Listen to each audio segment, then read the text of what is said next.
Tim, I don't need anything from you on Sterling so much. I think we can look at it more this way. I do think Paul has a point, right? Which is, who would want to be a manager? Because the hardest thing is to decide between patience and panic. If you choose patience, people could say you sat on your hands and you didn't change it. Why didn't you change it? If you choose panic, people can say it was starting to turn in our favor and you destroyed it with your subs. That's why you get the big money. That's why you sit in the big chair. And I think this was probably a game to choose patience over panic. But I think the reason for that is we just don't have a lot of confidence in our opportunity to change it and the quality. And like, football will break your brain. It is easy to rage and scream and be upset. And I do that. And you can listen to the instant reaction and hear it. But you have to balance it with reality. And the reality is, this is the same team that in consecutive seasons broke its own goal scoring record. So it's like, on the one hand, we all acknowledge the attack is not good enough. And on the other hand, all you have to do is point to the last 2 seasons and say it's been the best attack in the Premier League ever for us. So what's changing? And I think what's changing is football is always changing. And you always have to be steel manning yourself against where you think the potential weakness could be.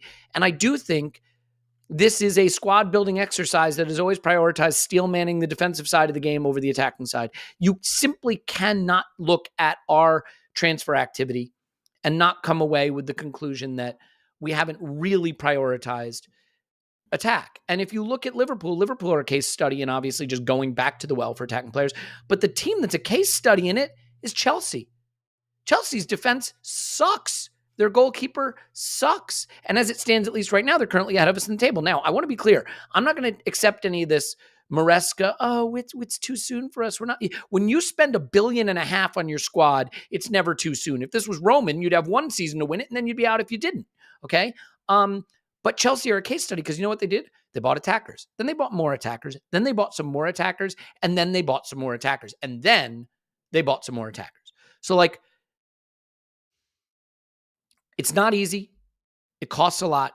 And when you get it wrong, it can hurt you. Just look at how the Pepe transfer worked out for us a few years where we were in the wilderness.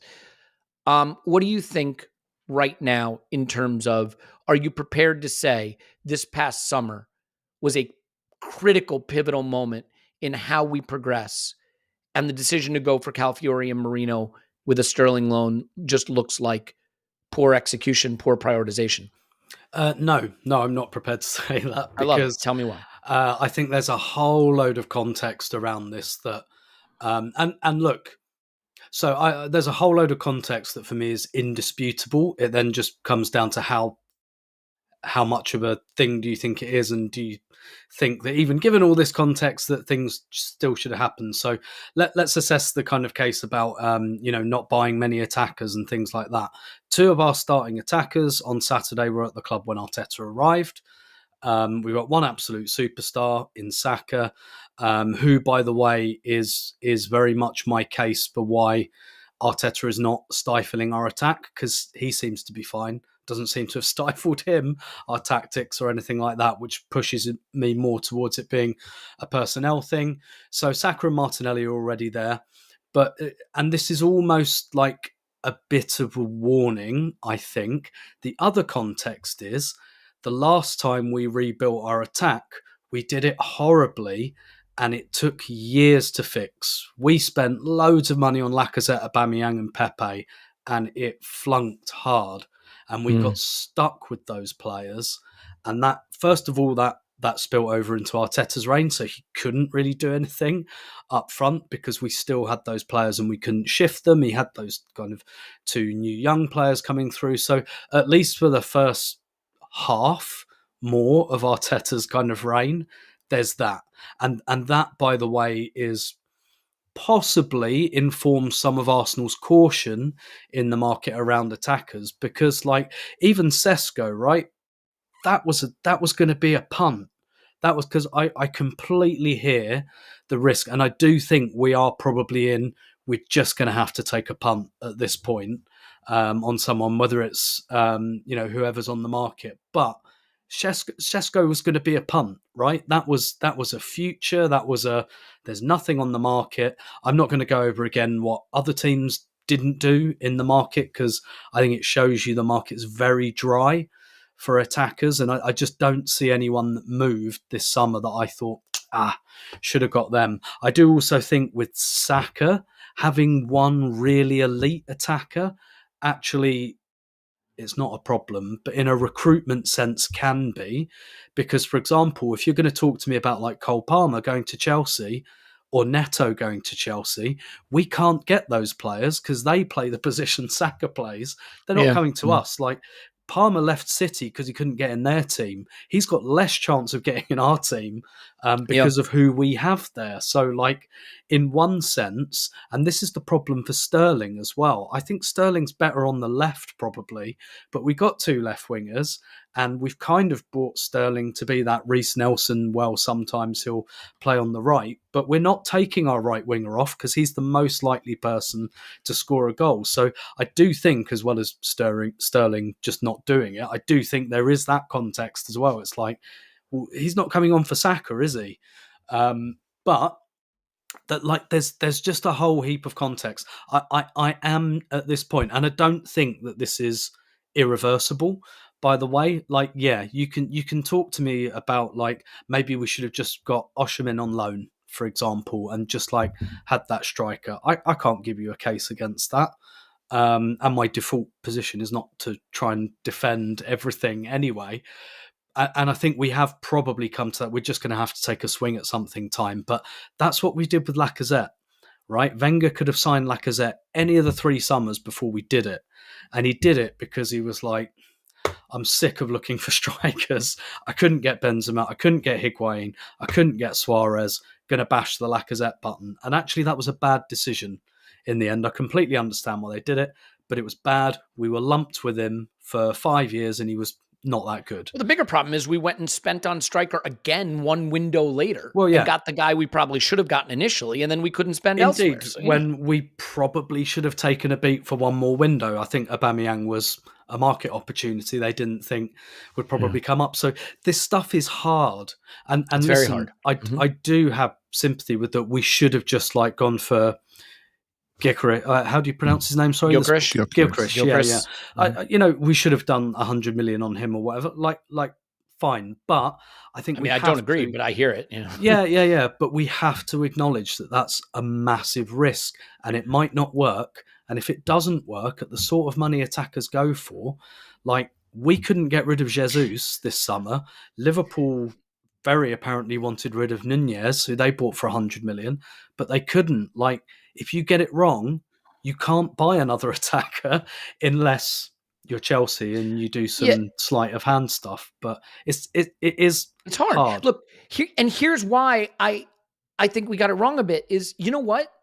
I actually think the smart play, when there's no obvious Declan Rice type forward, right? There's no 100 million, spend it, it's a sure thing player, like when City got Haaland, right? The surest of sure things, but stay humble also. I do think that's when you do the Trossard type deal. And you do go and see if you can get Matoma out of Brighton or Mbeumo out of Brentford, right? Or Eze out of... Right. And you say, you know what? That's not a guy that's going to score 20 goals for us and make us a 95-point team. But the way we're going to get to be a 95-point team is just have one more really solid Premier League caliber player who can come in on a day when our other guy, like when Martinelli's off it and Matoma isn't, or Martinelli's off it and Mbeumo is, and like Sterling clearly isn't that guy. Now, look, I don't know if a Matoma was doable or an Mbeumo was doable. Those clubs aren't exactly looking to slide down the ladder. They're looking to slide up the ladder. But as we know, players are also looking after their career. And when they're 27 years old and an Arsenal comes calling and they're at a Brighton or a Brentford, sometimes they do things like Leo Trossard threw a fit to get a move. Right now, I'm not saying that's a great thing, but he became a very important player for us. Now he's crossing 30.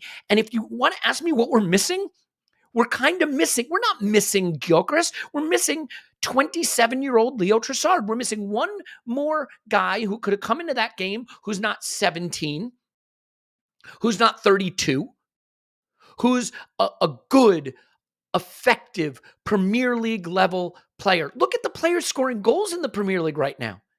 It's not a who's who of the Ballon d'Or list, guys. It's Chris Wood. It's Mbeumo. It's Matoma. It's João Pedro. You know what I mean? Like, it's those guys. I guess the issue here that we're probably getting at is, have we upgraded on Nketiah and Nelson? Does Gabriel Jesus, our current backup striker in his current shape, look any better than Eddie Nketiah? Not really.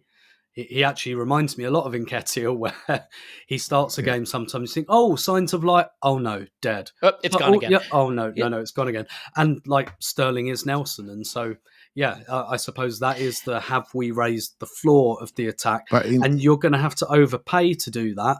But we've overpaid for players. We overpaid for Ben White. We paid a lot more for him than we wanted to. Ramsdale. Tim, when you are trying to go from 75 points to 85 points, there's a lot of ways to get there. When you are trying to go from 89 points to 92 points, there's very few ways to get there, and you probably have to pay for all of them, overpay for all of them, Clive. Yeah, in August, I thought we had upgraded on Eddie and Nelson. I thought we had. I did too. Yep. I thought we had, and I didn't see this coming.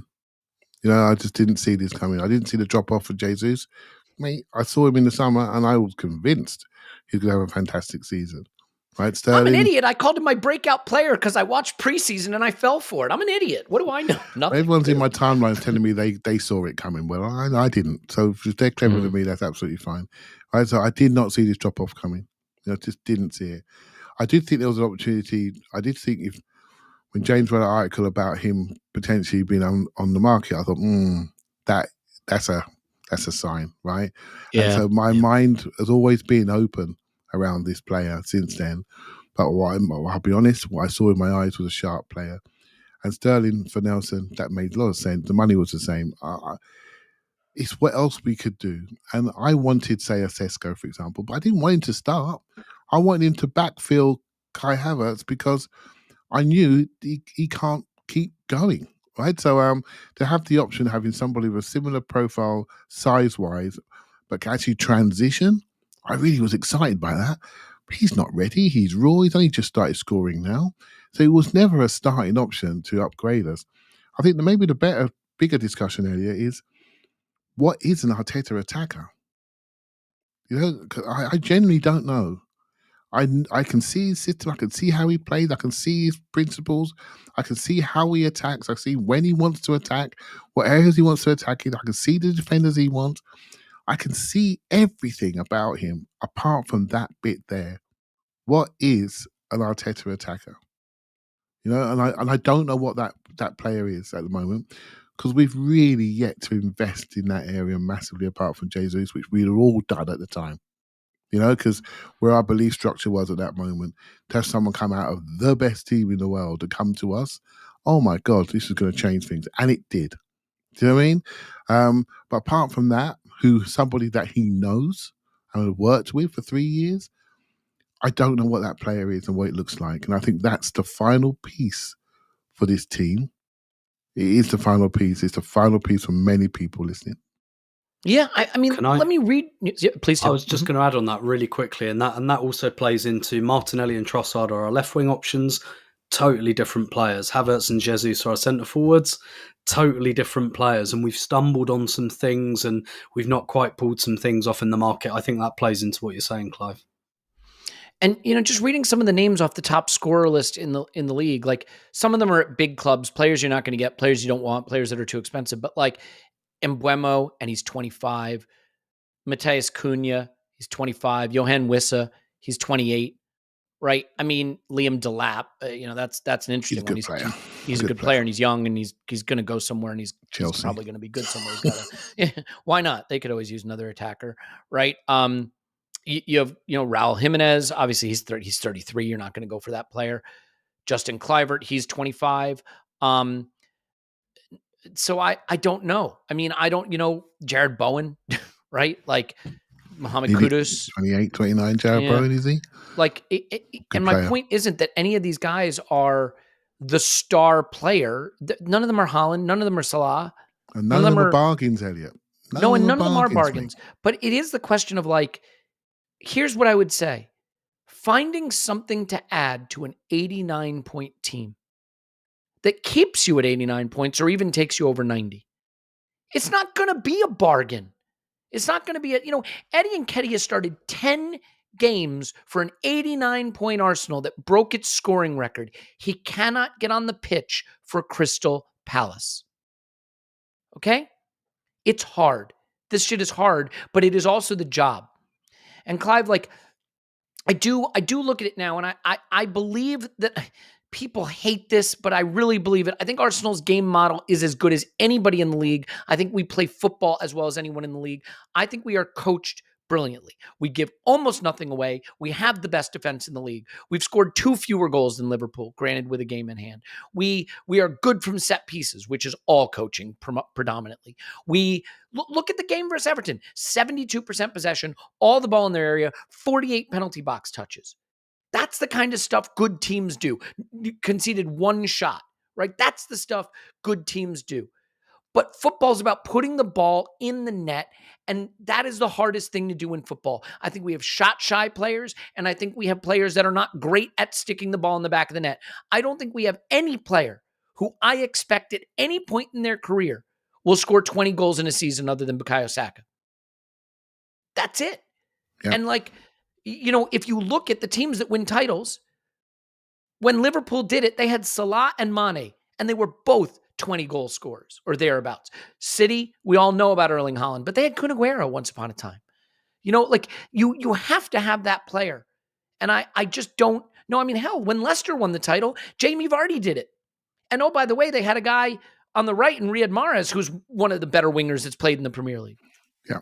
And then they had a midfielder who's quite good too. But that's the thing for me, Clive, is if you can't get it out of your academy and you can't get it in the market, you know what you can't magic in football?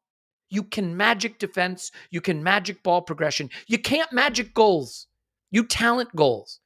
You know what I mean? Does that make any sense, the way I've said that? Yeah. I was going to say something, but I lost my thought process there. But for example, Sorry. Last year, Man City, they were struggling to score. Flipping Guardiola comes along and scores critical goals in the running. Right? You think, oh my God, they've found a left back to score. Do you know what I mean? Foden would take shots in the edge of the area. Foden can't pass it 3 yards now. Right? So it is difficult. I think we're at a stage now where we have to go to Harrods, mate. We have to go to Harrods. And we have to come back with an Isaac from the top shelf. Do you know what I mean? It's as simple as that. Yeah. That's where we are. And that's what we're saving for, something like that. We have to go to Harrods. We can't speculate. Where we are in the project now, Tim really spoke well on it earlier on what actually happened and the recovery process we had to go through. Not making excuses. It's just a sign of the times. The markets were dead then. COVID just come along. Teams were recovering their monies. They weren't going to give us money for Lacazette and Aubameyang and all these people. So we had to get them off the books, right?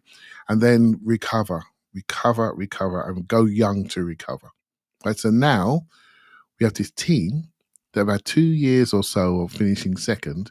And if you put Rice and Saka in there, they finished second in international tournaments as well at the same time. Right? So there's a few people in our group that need to feel the winner's medal to know why they're doing all of this, why they're sacrificing. And you have to give them something for their careers. And that isn't speculation, I'm afraid. That isn't speculating. That is a dead cert. This is it. 100. Bosh. There you go. Can you stand either at centre forward or on our left wing, please? And make sure we have some symmetry to our attack, which we lack. And then see if you can quadruple Saka now. See if you can do that now? Because I don't think you can anymore, because we're going to hurt you on the other side and vice versa. It's the last thing we have to do. And I'm guessing it's an Isaac because that's who I like. For those who listen to me for all these years, I like these wing forward types, and that's it. That's what I like. Other people are saying, no, we need Gyökeres. No, we need this, we need that. We need something to freshen this group up offensively to create problems for the analysts with the laptops, and also to make people think when they go to training, there's somebody else here that wants my shirt. That's the truth, and that's the game. That is the game, and we need to get that edge back into our group. Tim, I guess the hard thing is that trying to have your analysis match the reality, not just of one day, but of the bigger picture. And when I look at the bigger picture, I see a team that put 5 past West Ham and 3 past Forest and 5 past Sporting. What was the last Arsenal team that put 5 past anybody away in Europe? That broke its scoring record last season. I am I don't want to be a Pollyanna, and I don't want to overlook the defects. And at the same time, I want to check ourselves and make sure that we're not falling victim of form being the driver of conclusions. But I really look at it and I say, if we think Martinelli's badly out of form and we want a team to pick next weekend for Palace away, forget the League Cup tie in the midweek for a minute. Do I think Leo off the left is he's the only guy. That's the option. Kai's going to start at center forward again. You know why? We don't have another one, because Jesus is not a guy you can start right now. And I know, we stayed fit, we got on a run, and we battered bad teams last season. And it is interesting because if you look back, I was reading Discord messages from this time last season. There was a lot of anger. We went 1 win in 5, roughly this time, slightly later than this time last season. Elliot, can I hold you? Yeah. Can I hold you there? That's exactly what I was going to say earlier. I wanted to. Do you remember 77 touches in the box, West Ham, where we lost 2-0? 2-0 loss. Yeah. We had 48 touches in the box this time, and we didn't score a goal.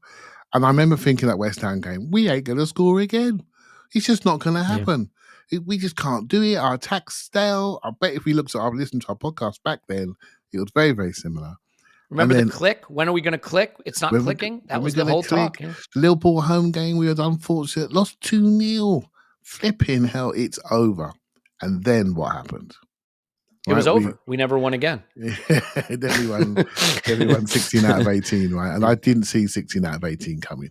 I just didn't see it coming. Well, and this is the problem, right? Though the change we made, principally, we made a few, but one of the big changes we made is we moved Kai to center forward. We dropped Eddie. And, I don't want to make it all about Eddie and all that, but Kai, found some form at center forward. Right now, that's not happening. I just think the worry is, Elliot, how do we reinvent? Yes, exactly. Because we reinvented that time, and I'm not sure the reinvention, where it's coming from. Maybe fallback. That's all I can think of. We planted our flag too. Let's be honest. Mikel looked at this team and thought, I can get Calafiori in at left back. He is a dynamic player in both ends, and I can get Mikel Merino in the left 8, and he maybe has a little bit more intuition around the box than Rice does, and I'll get more goals that way. And by the way, that's a perfectly reasonable way to do it if you don't think you can find the attacker. Unfortunately, Calafiori hasn't been able to stay fit, and Merino, I don't think yet has shown that the theory of the case is working out. So you want to say, how could we be reinvented? Calafiori could get fit. Merino could start to really click in that area, and suddenly those connections work and look better, and the theory of the case comes to fruition. There's a path to it. But Tim, I want to just zoom out for a second now on the season and on the league, because this is the problem. There's a lot of anger out there. There's a lot of frustration. You set high expectations, and if you fall short of them, you can be very angry. But let's be clear. We are not shit. We are not shit. We are currently 3rd in the Champions League table. 3rd. And we are the bookies' 2nd favorite to win that tournament. Now, people are going to roll their eyes out of their head and be like, great, what's that get us? Are we going to win that tournament? I don't know. Obviously, I don't know. But somehow, someone thinks we're good enough to be 2nd favorites to win the Champions League, which I would be willing to bet in my entire lifetime we have never been 2nd favorites to win the Champions League at this stage of a season. And we are a distant outlier for the title, but not totally gone yet. So I am not prepared to throw the baby out with the bathwater. I'm wondering if you are prepared to look and say, it is about the cups, and we probably just have to accept that we've dropped too many points and maybe use the league season as a way to sort of redefine who we are, figure out what works best, and focus on the cups, Yeah, I don't think players and teams think like that. I don't think they can think like that. A thought I've had over, I guess, the last few weeks, maybe the last month, 6 weeks or so is, and again, sometimes we can conflate how and what we think with how and what players should be thinking and all of that, because obviously they'll go into a different headspace. But I just wonder whether we need to. It's difficult to tell a fan base what to do, and actually it's sort of inconsequential anyway. So it sounds like a kind of weird thing to say, but I wonder if we've just got to stop looking at Liverpool for a little while and sort ourselves out. And again, I don't know whether the players are doing that. I don't know whether the team are doing that, but it feels like this. We're looking at Liverpool and we're, and I just wonder if we've got to reset that a little bit and just go, right, let's forget about that for a minute and let's fix ourselves first. And then let's think about the title race, if indeed we're anywhere near it in February, March, April, or whatever. And because that's ostensibly what happened last season, right? They had that reset moment in Dubai. They reset some things. Maybe some injuries kind of helped in a way, like Jesus getting injured. Again, doing his knees again, like forced us to put Havertz up front. And, you know, it feels like at that point we weren't looking at Man City. Maybe, like, I came out of that West Ham game last season thinking, well, we can't win the league now. And then, you know, just needing that reset moment. But again, you can't really tell supporters what to do. And does that actually have any impact anyway? But in terms of the Cups, I don't think any team can or should. Like, I think it's impossible to focus on the Cups. I don't think you can do that. It's too much of a kind of crapshoot. I do think winning something's important though for this group, because that 2020 FA Cup, it does not belong to this group at all. Not one single player in this group. You know, Saka has a hand on it.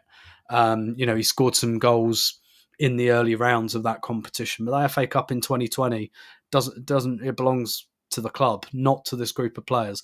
And I do think there is something. I'm not saying throw our entire lot in with the League Cup, and I still want to see a rotated team on Wednesday night. Not like 11 school children, but I want to see a rotated team. But at the same time, you know, when I look at Man City, when Guardiola started, they won the League Cup like 3 years out of 4 years out of 5. They valued it. I don't think they value it anymore. I don't think they really care about it because it served its purpose for them. And like Mourinho, when he went to Chelsea first time, like, you know, hoovered that trophy up a couple of times because he wanted the group to feel like, you know, to get that kind of taste. And I think this is maybe going too far back and too much has changed in terms of an analogy. But, you know, Clive, you'll remember winning the League Cup in '87 and everything that teed up. Again, different time, so who can say? But I do think it is important for this team to win something this year, even if it's not the league. And I even go back to 2002, 2003, where we threw the league away and it was so disappointing. But we won the FA Cup at the end. And I remember Wenger saying after that final, we needed this. Like, we needed to feel like we're winners and we're a good team, because what happened in the league could have convinced us we're not. So I do think it is time for this group to win something. I don't think you can sit there and go, let's just focus on the Cups. I just don't think it works like that, though. Yeah, that's fair. I think one thing that's also driving frustration is like there are 2 first-time managers above us in the table. And so you're getting a lot of, what phase are they in? We're in phase 4. They're in phase 1. Reminds me a little what people were saying about Ange this time last season, by the way. What phase is he in? But can we just be honest about making comments that are divorced from reality for a second?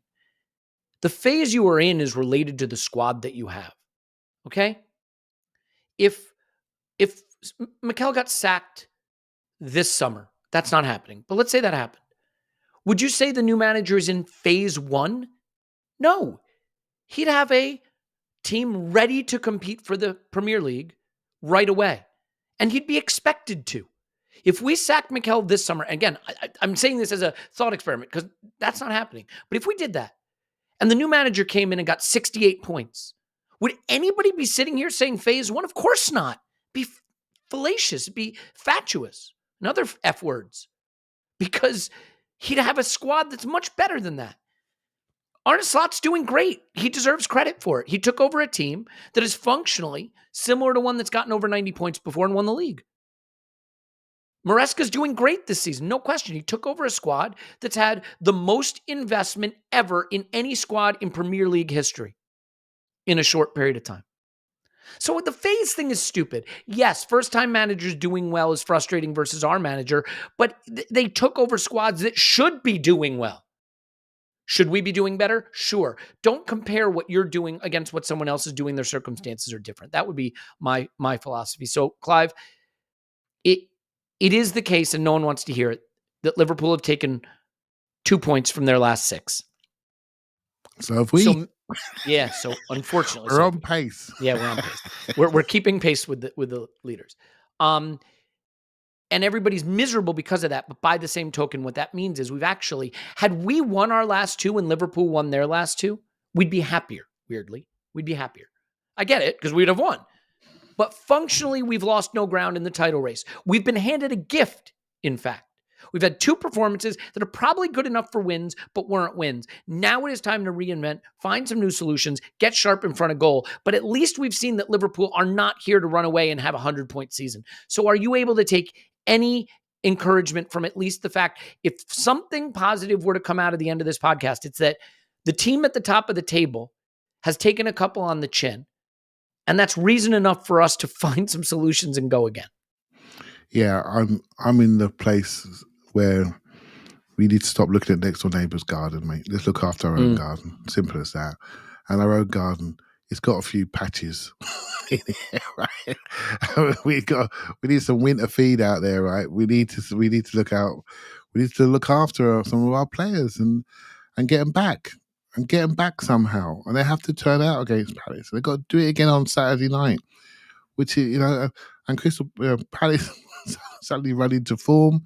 I did a show earlier on today with some Palace guys, and basically they are looking forward to it. And this cup means a lot to them. They know they're not going to win the league. There are 2 cups to go for, and they're in the quarterfinals of 1. And they're like the form team in the league nearly at the moment. They just got away to play them twice. And we play them twice in a week. Cheers, thanks a lot. That is the schedule, right? Liverpool play Southampton. I'm not going to talk about them, but I just am. Liverpool play Southampton with a goalkeeper who's 106. It just happened to run into a third goalkeeper, and he gave them 2 goals. They win the game, right? This is the stuff that you need to go your way. You need it to go your way, and it's not going our way this season so far. But we got no excuses, right? We all said we ain't travelling outside London for ages. We've got a lot of home games, winnable games. Well, here we are. We've got some winnable games, and we haven't won the first 2. A bit unfortunate, if we're honest, but we haven't done it. And so now we have to do it. We're playing Palace twice in a week. Mate, we can't have 2 losses, mate. We can't have 2 losses. That's not going to work, for anybody. And so this is it now. I bet there's some serious team meetings going on this week, and we have to focus to make sure we deal with them. But one thing I did sort of hear today, and this is something to think about, Everton didn't try to play us, right? They did their job. Palace are a bit more confident. They play a back 3 system. They will try to play us. The last 2 back 3 systems we played, Elliot, Sporting, Manchester United, and we looked quite good against both of them, didn't we, in attacking. So I think, despite Palace having 3 really good centre-backs, I think we can take them. And their confidence may actually feed into us, because we won't be playing against a low block. But it depends who we select on the day, because they'll be coming here fully tooled up, full strength to take us. Trying to figure out what's form and what's talent is hard, but we have some evidence that these players can produce the results. These players, the ones we have, forget the ones we don't have, we can't call on them. We have some evidence the players we have can produce the results. So we need that. Thank you very much, Clive. Thank you very much. Caught you. Thank you, Tim. My pleasure as always. My name is Elliot Smith. You can block me everywhere and gutter. We'll just keep discussing what happens. But I do want to say this because I know some people are pretty down. This is the journey. You're going to be a football supporter. This is what you sign up to go on. You go on the journey. 9 seasons out of 10, it's going to have maybe a little more heartbreak than exhilaration, So you got to be prepared to go on that journey. And one thing I do like about this Arsenal, and I know nobody wants to hear stuff like this, but you know what? We tend to be good in the big games. Every season I circle some things. Can we win the title? Can we win the Champions League or qualify for it? Can we win a cup? Can we beat our rivals? Can we win a game against Spurs or 2 ideally? Can we beat Chelsea? Can we beat United? We've already beaten United. We've already beaten Spurs. We've already beaten Villa. I like that we still have some things each season that we're doing right. I think we're going to be very good in big games because we're hard to beat. So yeah, let's just go on the journey and and accept that it's going to crush you at times, but I still think there's some exhilaration ahead. So let's keep our fingers crossed for that. We'll leave it there. We love you. Thank you very much. And we will talk to you after Arsenal 10, pal.